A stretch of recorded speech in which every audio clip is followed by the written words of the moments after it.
I'm the best and there's no protest. I accept it no less. The massacre was grotesque. Yo, so it's your boy SKANDOUZ, the hip hop original, and we're here for a dual brand exclusive. So that's Connoisseurs of Hip Hop and I Am Hip Hop magazine to bring to you Head to Head. This is season 5, episode 5, and we got a fantastic crew up in there. It's the RSC crew, and yeah, we got two of the key members, WhoDat and another artist that's already familiar to our audience, Anyway the God. They've just dropped this incredible album, People's Hernandez. So we're gonna talk about it as well as other releases, a bit of background, a bit of history, all of that good stuff. Yeah.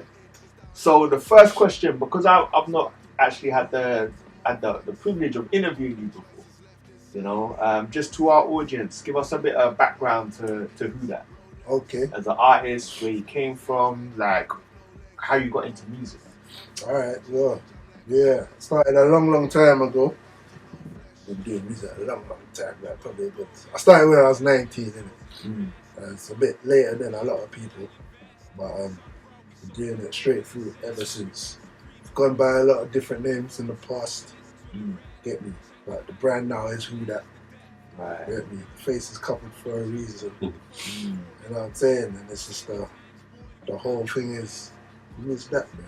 Yeah. Don't worry about who it is. Just listen to the music and the quality of it. If you rate it or not.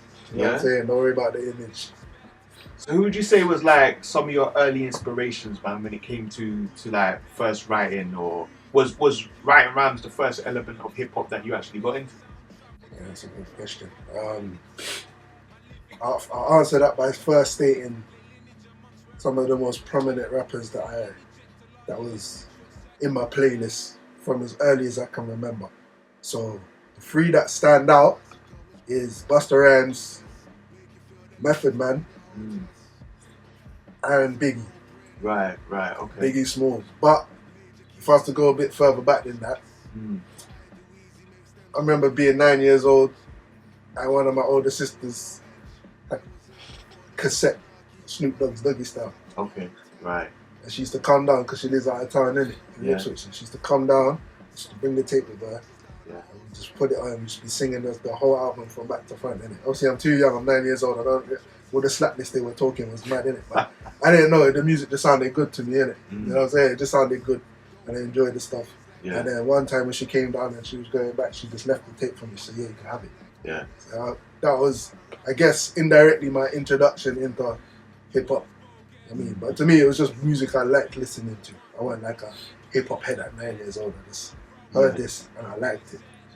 Yeah, I mean, I guess it was pretty nice.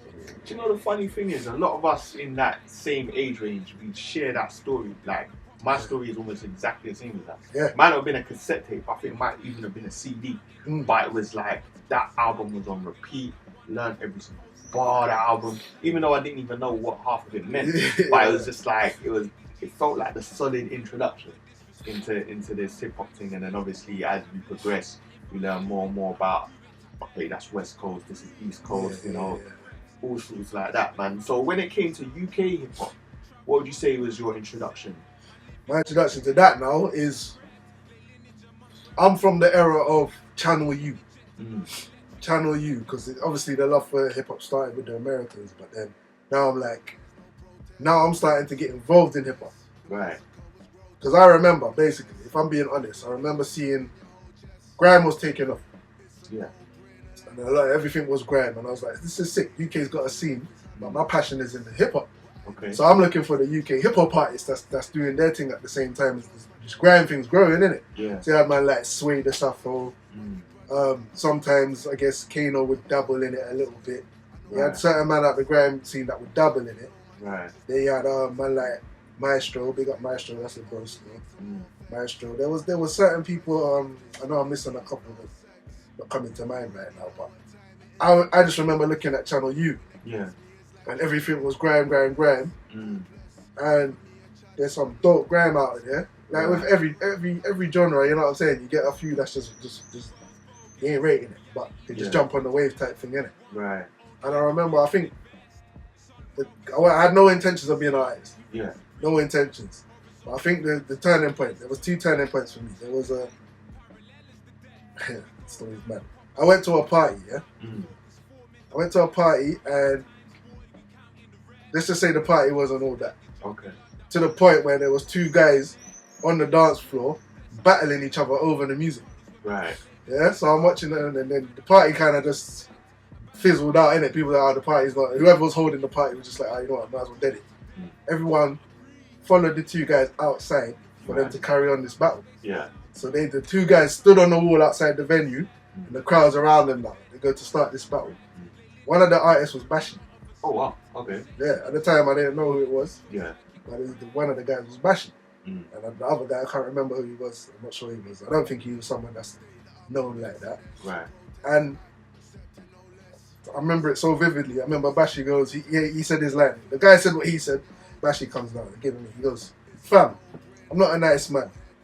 Saw your mum shopping up in Iceland. Everyone went crazy, man.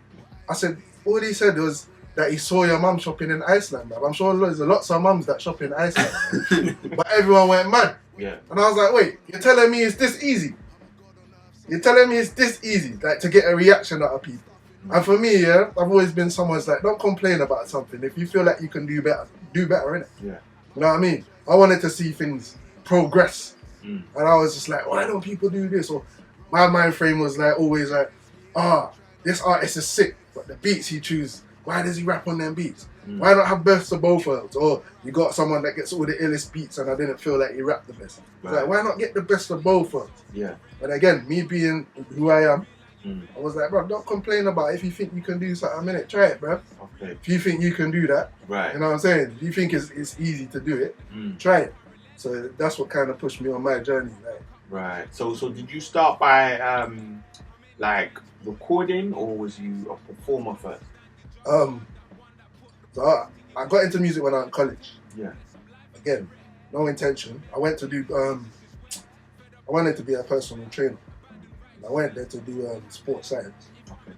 Something happened during the first year, some nonsense, yeah. So I ended up not being able to complete that the following year, unless I came back one day every week, Right. just one day to pass the first year. It was romantic. So I ended up going into performing arts, and I met some guys. And like I said, everyone was doing grime. Everyone's doing grime. I see some Don when he's sitting down, Yeah. and he's writing lyrics. I'm thinking, so I'm thinking, it's a hip hop or grime. So I asked him. I goes, bro, what are you writing? Lyrics? He's like, yeah. I goes, what, hip hop or grime? He goes, hip hop. I'm like, rah. There's someone else doing hip hop because everyone was on the grime thing. So he's like, oh, naturally he questioned me. Oh, what, you rap as well? I had my one little dead rap that, you know, like when you're not trying, you're not a rapper, but you like hip hop. So Yeah. I had my one little dead rap that I wrote that no one ever heard before. You get me? And then he was like, oh yeah. I was like, nah, not really. He was like, oh, spit something. I was like, yeah, tomorrow. Like, try to fob man off, innit? Yeah. This nigga found me the next day,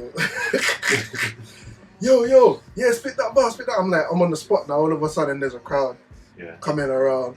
Then there's a next guy in the tutor group as me. He's like, yo, you spit, I'll spit. I was just like, I got put on the spot. So I spat my verse. Yeah. And then he was like, nah, you got potential, man. I'm trying to put together this rap crew. Yeah. I want you to be in it. Yeah. So that was the start of my hip hop journey. These guys were from like Hackney or somewhere. You know what I mean? So it was a random link up, and then we used to go and record. But basically, his producer was his cousin, who was from Clapham. Right. So he's from Hackney. His cousin from Clapham. Yeah. And he was the little brother of a producer that was in So Solid.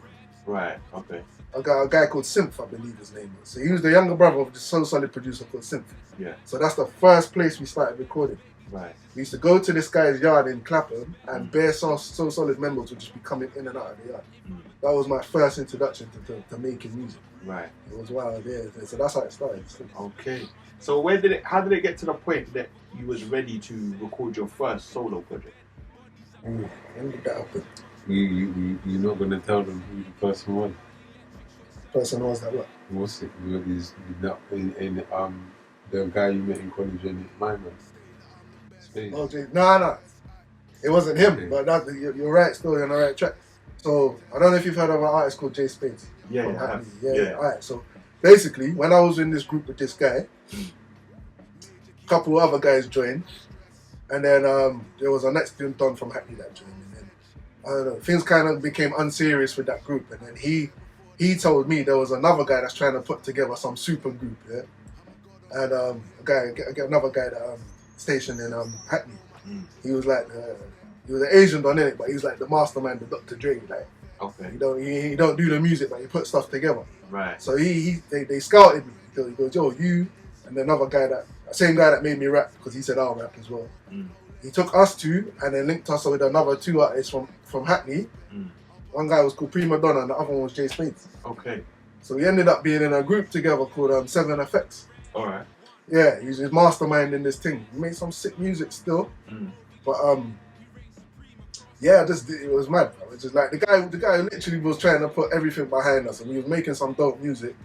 But then I think his mum got ill, and then like him putting all his time into doing the music, and it's not a guaranteed thing you're gonna be successful with the music, innit? So I think it kind of just like he wanted to look after his mum. Okay. You know what I mean? And then that kind of changed up the dynamic. Like stuff in the back. So at the time, was you still WhoDat as an artist? No, like I said, I've been through many different names. I started off as Terror. I'm exposing myself right now because there's still probably music out there under my other names. I started off as Terror. Spelt regular, but it was an acronym. It was to earn respect regardless of riches. And my whole thing back then was like, I'll spit my stuff in it and talk about I'm great this, I'm great that, and I can spit these bars that. I'm always gonna be saying something within it. Yeah. You know what I mean? Well, if I'm just rapping just to rap sake, I'll still put at least a couple lines in there that'll either make you think or you'll learn something. Right. So you make sure there's substance behind it. There's a little substance behind it. I don't do that no more, so. But yeah, I was Terror. Then I went to Terror Bliss for duality because people would hear me. I remember one girl in college goes to me, "Oh, what's your name?" I was like, Terror. She goes, "Yeah, you're not even scared me." I was like, shut up, bitch. In my mind, innit? So you're not even scared. I was just like, this is dead. And then going into people's yard and people introducing me to their mum, this is Terror. Like, I was like, I didn't like the feelings. I didn't like the feeling. This is Terror. Like, you're telling your 50-year-old mum, this is Terror. Like. So I changed it up to Terror Bliss. So there was a duality. Right. Because bliss is like, one of the definitions is the highest form of happiness.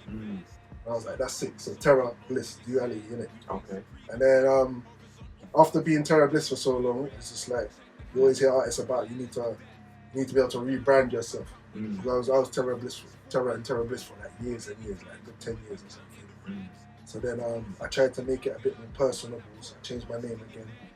So the second part of the name was Bliss, and the first part was a nickname of my actual name, which I'm not going to expose, but it was Bliss. And then, just again, had the conversation with you off cam about reminding myself why I do this. Right. So your style was, would you say it was quite, I don't know, quite battle-y based on how you started, man? Did you used to battle as well, or? You know what, it was definitely battle influence because at the time I started actually doing music, I was listening to a lot of Cassidy. You know, Cassidy style was very battle influence. I was the punchline rapper at one point. Okay. You know what I mean? But back in the day I used to do my whole thing was flows and punchlines, innit? I was just trying to be the best rapper. Okay. I remember that was the goal. I was trying to be like, you know, some people are just like naturally gifted at shit. I felt like I was more of a student. I taught myself. Okay. You know what I mean? I wanted, if I'm gonna get into this thing, I want to be good at it. Right. I used to write lyrics with the idea in my head, and I feel like a lot of artists do this. Could I put this verse on a song with Busta Rhymes and be happy? Yeah. Could I put this verse on a song with Nas and be happy with it? Yeah. That's how I used to write. I used to spit it back to myself, or hear it back and be like, alright, yeah, cool. I'd be happy if that went on a track with them, man. You know what I'm saying? So did you get a chance to compete, like, battle-wise? Yeah, so, again, me being me and being like, rah, if you think you can do better, go try it, yeah? So, I remember, I used to just be amazed when I, like, obviously back in the day, jump off. Right. Jump off in it, and I remember I watched it and I was amazed. And even 106 and Park when they used to do battles and that, I used to watch that. Yeah. So I remember seeing, and then Jin was around the time. Remember Jin? Yeah. And he was just freestyling and it was working, man. And I was like, how does a man do that? How does a man look at you on the spot, to the beat, flowing, and rhyming, and he's talking about you? Yeah. I'm like, that shit was amazing to me, innit? Mm. So again, me, I'm like, yo, someone goes to me, it was a random pub in Camden, bruv. Yeah. You could just go there, I think it was on like a Tuesday, Yeah. and it's like, yeah, they do battles. You just go there and you sign your name up, and you battle. Right. So I just went down there and I signed my name up. But I had my little pre-writtens in it, my pre-written raps. So I was like, yeah, let me just use these and throw a little freestyles in there, whatever. And I went down there, signed up. I got into the final. Mm. And then there was this guy there's a white dude called Too Much. He was an artist. Yeah. And he got into the final. He was working, man, but he was like freestyling. Right. So we got into the final, innit? And he washed me. Yeah. He washed me, innit? And then he was like, but he liked my energy, innit? So he was like, nah, you're sick still, rare. You could be good. He goes, I think he took my details, innit, whatever. So then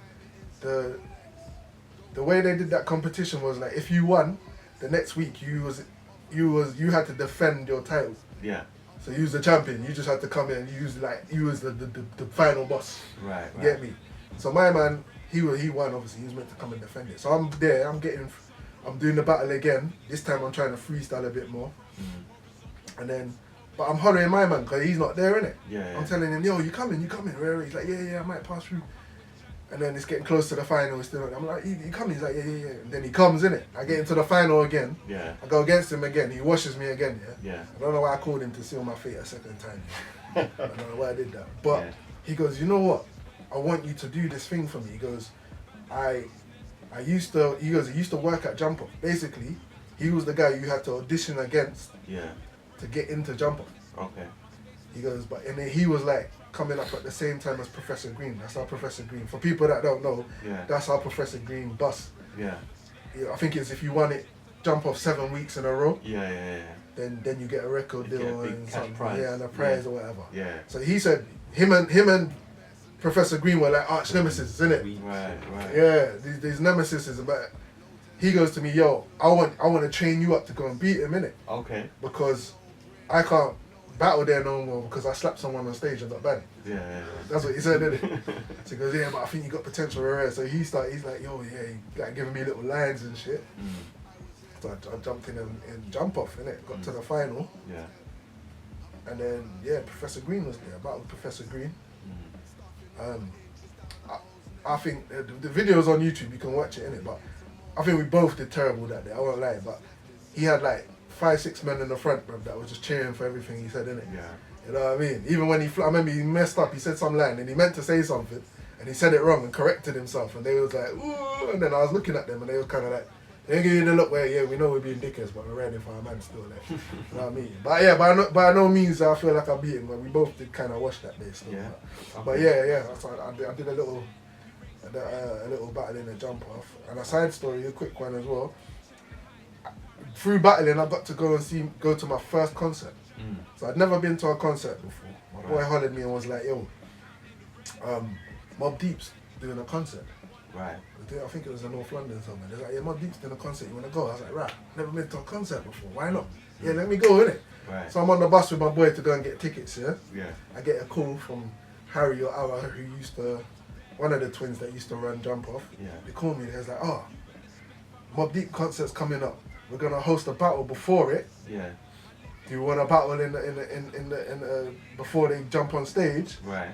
You can battle, you'll get into the concert for free and you might beat Mobb Deep. Yeah. So I'm like, alright. By then I had already retired from battle rap, but I was like, fuck it, you know what? I came out of retirement. Yeah, man, came out of retirement to get the free Mobb Deep concert ticket, man. So yeah, I ended up battling there as well. I think that might be online as well. Yeah. I think that's on YouTube as well still. Big. But yeah, I battled I think Mike Assassin. Yeah. A guy called Mike Assassin and the next one still. Yeah, I did alright in that one there still. But yeah. That's a legend, man. Tell us about the origin of WhoDat. Where did the name come from?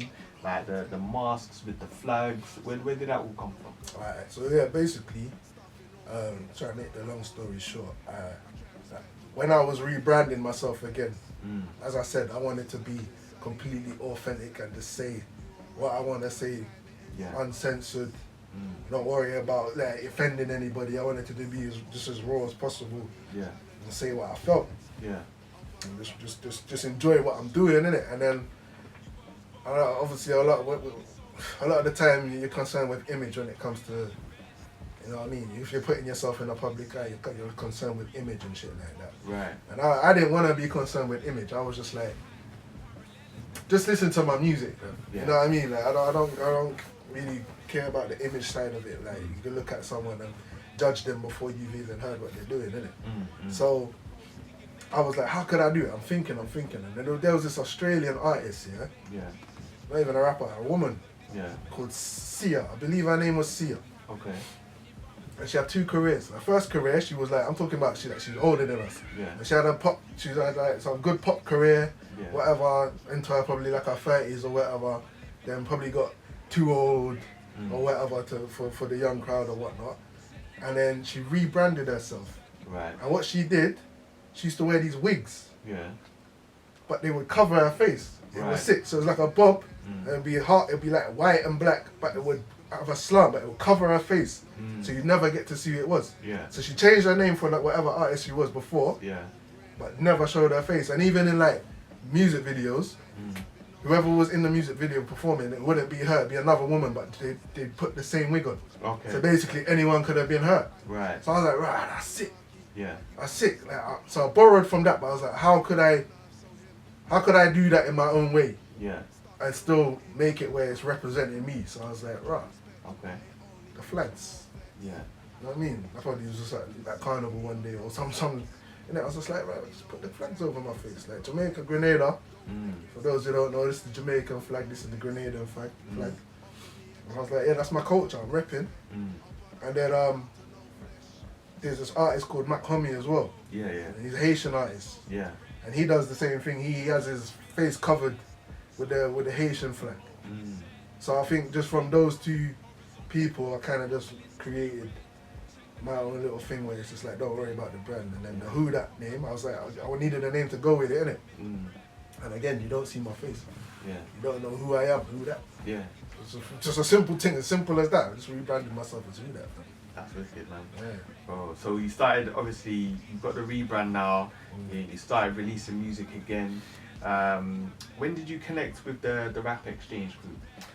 I connected with them literally just on the cusp, just before COVID hit. Okay. Literally just before COVID hit. So Joker Star, big up Joker Star. He had a show. He was performing at, I believe it's KG and Mr. E's album launch in Chip Shop. Okay. They were having an album launch, and I had a song with Joker Star, and he was scheduled to perform at their album launch, but then he couldn't make it due to work. Right. So he said, let me holler at them, man, and see if you can just go and perform instead of me. Okay. So I was like, all right, cool. Never met these guys before. You know what I'm saying? Rare. But I was like, if they're down, I'm down, innit? Yeah. So they said, yeah, that's calm. So I went there, met them first time. Obviously, they heard what I did when I was like one of the openers for the album launch. I heard what they did. I was like, right, you man are sick. He was like, yeah, you're sick too. Then they started filling me in on all this shit. They was like, right, you know what, we should do more music. You know what I'm saying? Rare. And we just got cool after that. Yeah. And then literally, I can't remember if pandemic hit, and then we started like talking about making music, or we started making music and pandemic hit, but it was right on the cusp of that.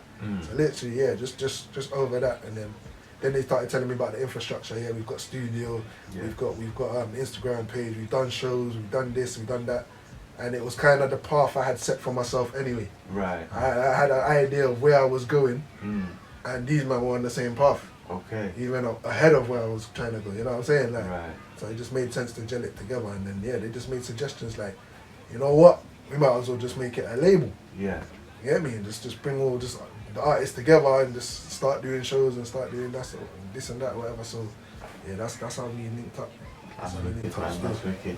So obviously, since you've been a part of the label now, you've dropped various releases, various shows. The main thing we're going to talk about today is the album that's just dropped. Now that's your collaboration album with Anyway the God. You know, incredible body of work, man. So tell us the backstory behind the album, like what affected your decision to want to do an album together, and then the concept behind the album. I want to go to Anyway that one off. So, like WhoDat said after after basically getting involved with the label during COVID and whatnot, and that he drops his first single. I'm SYM. SYM, oh yeah.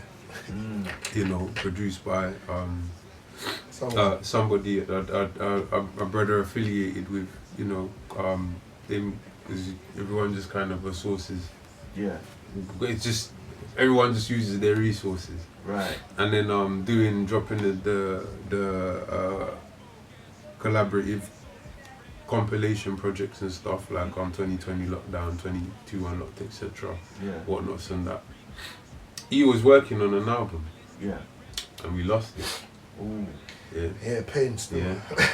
Before that, before we joined RXC, he was working on an album. Right. With another brother of ours. Yeah. We lost it. The computer crashed. So going through the pit. You gotta get them external hard drives, bro. Nah, you know what? I like the lesson afterwards, man. You know what? Them times I was rolling with the portable. It was portable studio, so it's, you know, you're rolling with, you use what you have in it. What you have, and I was rolling with a portable Mac, and you know, some of these things just wear and tear in it. It's like you don't expect these things to die, and it just happened, and it just man, it kind of a setback. So the opportunity come again. We already had tracks and stuff. So he had I took this as his lead now. Really, I just went with his idea to use. He said, let's just put some songs together. We recorded. He got me to record a couple verses and stuff for him for his album that we lost. What we managed to save up, we salvaged or managed to salvage. We used alongside other songs that we just had laying around from like before we joined, and then like I think we did like 1 or 2 songs. Yeah. New and like fresher last year. Yeah. And my man had the idea, listen, sequence it, put what notes together and that, and just, you know what I mean, put the idea to. I just went with his instruction. Yeah. You know what I mean, and his inspiration and idea for the thing, and I just let him take it. He kind of took the wheel on it, so he could probably more tell you, but that's kind of what, and I just went with it, man, because you know what I mean. Okay. So we got the title of the album, People's Hernandez. So where did the title come from? Alright, for those who don't know, People's Hernandez is a character of Samuel L. Jackson movie. Where, you know, like back in the day, you had was it Shaft? Shaft. Yeah. And then Samuel L. Jackson had done the remake. Yeah. And then the villain in Shaft is called People's Hernandez. Right. One sick like. Was he Cuban, Colombian? Was he? He's like Puerto Rican. Yeah. He's Hispanic. He's Hispanic. He's like some lord, some like slum lord, innit? Right. And when I tell you, he's one of the illest characters. He's my favorite character in that movie of all time. Yeah. Like, if you just watch the movie, you understand it. If you've seen it, you know why. If not, watch it. Yeah. He's just got so many quotables. Yeah. And you know what it was? Why the character was so sick to me? Because the guy hasn't got a Spanish bone in his body, fam. He's just a mixed race done, innit? Right. So he can pull off the Spanish Hispanic look. Okay. But when you hear him talk, he's like this well-spoken guy, like. Right. But he pulled off this character so ill. Yeah. And the stuff he says, man, it never left my memory, innit? And I was like, yeah, you know what? Can we just base that's just a random idea one day. I was probably talking about him. Yeah. I was like, bro, can we just call the album People's Hernandez? Yeah. And then just put little excerpts of what he says out the movie into it. Yeah. Right. You know what I'm saying? So that's literally where it came from, man. Yeah. I like the title. I like the title. The name's sick, man. Man's name is Peoples. Man's name is Peoples. Yeah. But the fact that it's Hernandez, like I went and Googled what Hernandez, because for me everything is meaning, isn't it? Yeah. I think Hernandez is like a Spanish variant of Ferdinand. German name Ferdinand, and I think Ferdinand means brave in peace. Right. So it's like basically like the people's champion, isn't it? But my man's a civilian, always getting harassed by the feds. Yeah. You know, if you watch the thingy movie, the first scene you think when he said the idea, we started flinging up thingies. man gets the thing dashed on him, innit? Man's eating his thing in peace. Yeah. And Sharp dashes a basketball at a man in the window while he's eating his food, bro. Yeah. To antagonize, man. I'm like, man's just harassing, man. Yeah. Okay, he's a criminal, obviously. We know what kind of activities in that, but Yeah. it was just funny, bro. I was like, yeah, man, let's just run with this, bro. You know what I mean? Right. I'm going with his whole aesthetic Yeah. in terms of like, just not being scared to say, just expressing yourself, like, no filter. Do you know what I mean? Like, yeah, what's the best way to do it? You know what I mean? In terms of masking it with the villain, like, I'm like, yeah, I'm with this, man. Right. Just be brave in just saying whatever the hell you want to say, Okay. however you want to say it.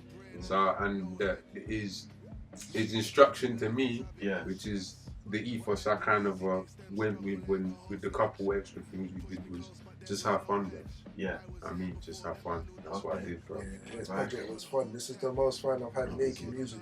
Yeah. Don't think too much. Don't overthink it. Just have fun. Just hear the beats. Yeah. See where it takes you. Yeah. And just have fun. Just try and make the illest music. So who handled the production on this one? There's a few different producers still.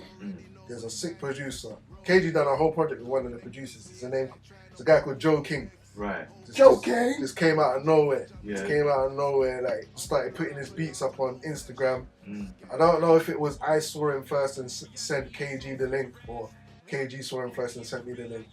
I believe it was me. I think I. Because you sent me some of his views, like this guy. You sent me the Instagram. Yeah, and the man was just putting out free beats. Yeah. He was just putting, he was doing beat tapes. Yeah.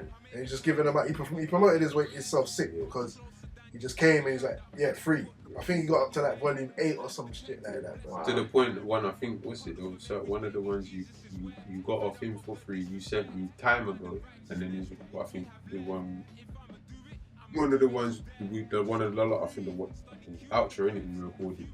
You know what I mean? You sent me that. You said beats. You sent me time ago from mine. Just ill beats, but beats were hard in it, and I was just like, yeah. So I was just asking him, you know, like when you're almost in disbelief that the beats were still there. Right. Because I go and you could scroll, and the ones that were not available anymore, you couldn't select them, innit? Yeah. You could hear like a snippet, but you couldn't select them. Okay. So then I'm hearing certain beats. So anyway, they're good, man. Last time we had you on the show, it was you and Joker Star. So you were talking about the collab project that you done with him. Now, tell us about your approach, right, from when it comes to collaborating with Joker Star and collaborating with WhoDat. How do you approach things? I'll be honest, man. The approach is more or less the same. It's just whatever the assignment is what I intend to do. So it's with Jokes he'll send me stuff. Whatever he send me, I accept the challenge, man. Yeah. And it's the same with my brother. I think with that, with me and Jokes' one, it was done so long ago. Yeah. It was done so long ago. It's older than some of the stuff I think me and him's done. Yeah. So yeah, it's like Jones Brothers. Yeah, Jones Brothers stuff. Like, but even that was kind of a more regular oriented. I mean, as opposed to this project. But like the approach, like I said, with him, his instruction to me is kind of have more fun, man. Just have more fun. You know what I mean? Yeah. With Jokes, I always have fun. You know what I mean? That's just, you know what I mean? Yeah. And he kind of helped build my confidence. That's why I appreciate the processes, even like with what KG, like just stuff I've done with RXC. Yeah. It's process practicing for me. You know what I mean? It's just completing processes. And the more you complete processes, like there's no shortcuts in this, man. Yeah. And the amount of stuff he's done, I've done, K's done, Jokes has done. It starts to show. Like, you know what I mean? You start to see, and like I'm glad, like you're actually seeing those who put work in behind closed doors, out of sight. The amount of stuff my man just said, if he didn't say, you wouldn't know. You know what I mean? Then you just hear man rap and people think, oh, you man's just good at now. But that's what I'm saying, man. I mean, at this stage, we're looking, what, 15 years in the game. You know, catalogue is looking strong, legacy's looking strong. That's it. You know what I mean? Obviously, you lot are going to continue to build on every project that you do, you know. So with this particular project, are we going to get a launch? Are there going to be any live performances or visuals? You know what? We did an album launch for it already still. Okay. Yeah, we did an album launch. It's in Portobello Road, Lebbrook Grove. Okay. That's London. Called Bar Love. All right. So they blessed us. We've done a few album launches there. Okay. We've done a few. So the project I've got with KG. Yeah. That was the first one we did there. Yeah. KG done his solo project. We done an album launch for it there. And then the last one we did was me and People's Hernandez. So Yeah. we did that, and then we was it 2 weeks ago we did Jazz Cafe. 2 weeks ago. Jazz Cafe. Yeah, 2 weeks ago we opened up for Beat Nuts. in Jazz Cafe. Little show, and I started off with flowers actually. We changed up the set, so we got to like a couple, give the crowd or just give the listeners like a little taste. You know what I mean? Test the waters with the new stuff, and then after that, we got our monthly showcase that KG puts together. Yeah. Called Showreel, Hanway Bar in Tottenham, just off of Tottenham Court Road. Yeah. Monthly event for artists who wants to come down and do their thing. Yeah. Quick plug. So, But we performed the whole project there. Oh wow. Performed the whole project there. Just to see what it would feel like, man. You know what I mean? It was practice hours for us, man. Just see how comfortable we were doing the songs. Yeah, you know what I mean? First time performing it. Footage of that went down pretty well as well, man. Yeah. You know what I mean? So yeah, man. And then we're just trying to spread it and then keep performing it. Yeah. We want to just keep pushing it out as much as we can. That's We big. drop some videos. Yeah. Yeah, just And the try and videos get- are coming. yeah, videos man. are coming, visuals are coming, man. On the Yeah. way. That's big. that technically kind of we could say was the launch, because the first was kind of like the listening, but it wasn't out. One of the songs, you dropped the single featuring KG. Yeah. Yeah, he's the only feature on the whole He's the project. only feature on the whole project. Yeah, That's yeah, big. yeah. So it's getting it to the point where you lot are starting to just keep it in house now. Yeah, they weren't It's even kinda- intentional. Yeah, it's weird. It's like, I don't know, man. What is in-house, bruv? Because we know everybody, bruv. It's like everything is in-house. It don't matter, even if it's Keeping it people in you the don't family. necessarily see us. It's still in-house. It's like we do, even with what? Showreel.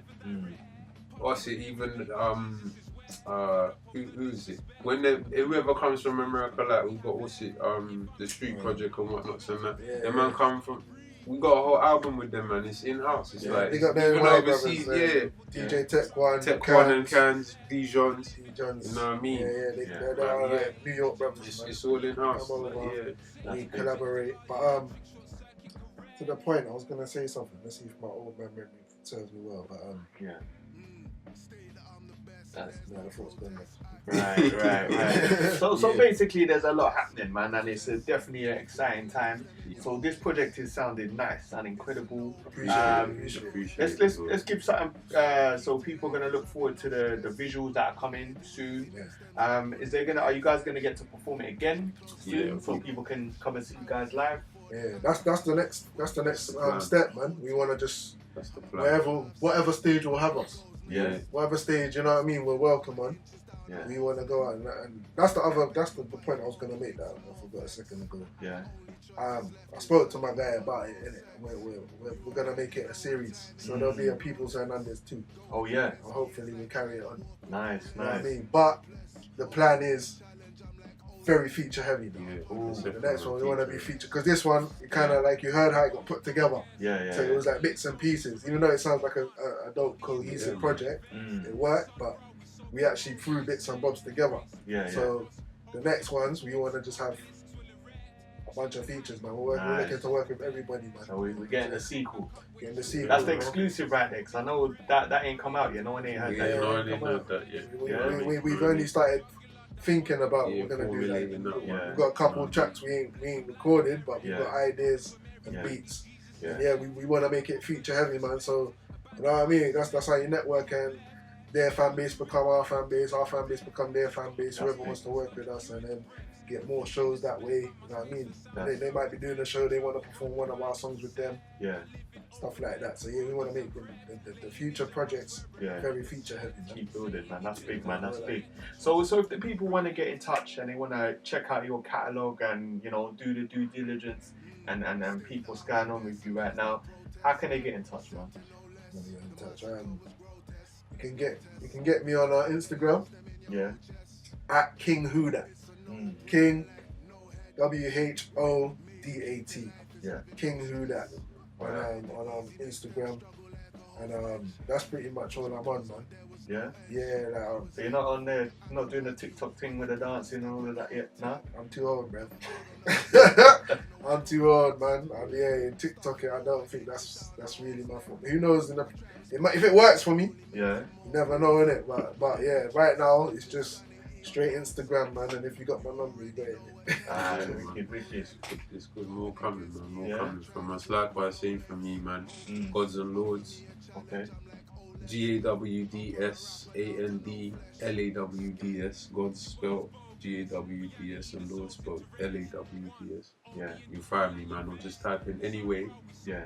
Anyway spelled properly, ANYWAY space THA space GOD on Google, and you find all my music, man. I'm everywhere. And the links and stuff's in our bios and whatnot, man. Got music, it's called music galore, man. Wicked. Music galore, music galore, man. And yeah, like the brother said, go check out the latest three strong projects come out this year that we're all featuring on, man. Yeah. It was the No Manners, him and KG. Yeah.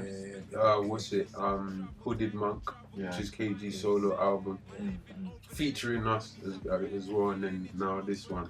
Streaming everywhere, all platforms. People's Hernandez. So All yeah, you'll platforms. find him on Spotify as well, Apple Music. You know what I mean?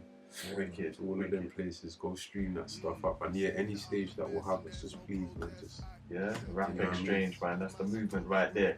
dope that's shows. big. Get Dope off Bandcamp shows. and SoundCloud. And I must as say, well. because Bandcamp and SoundCloud as well, you know. yeah, that's it. We just got online this year on that. Yeah. What's happening for the international man that want the vinyls? Are we getting any vinyls soon or? That's coming in the future. That's Yeah. definitely going to. We're working our way up. As an independent label, some things just take time in it, Yeah. but that's definitely the goal. We're making music quality worthy. Yeah. That should be on vinyl, Yeah. and we'll get there, man. You know what I mean? You know these things take money. When we get the money and are able to do it and finance these things ourselves without having to sell our souls, Yeah. it will happen. Wicked. Nah, we know that, man. We know that 100%, man. WhoDat? Respect, man. Anyway, they're good. Hey, Thank you yeah, so man. much for taking time to kick it with the Connoisseurs of Hip Hop and I Am Hip Hop Magazine. And we'll be back with another episode of Head to Head. So keep it locked until next time. Kneecaps. Peace. I'm the best and there's no protest. I accept no less.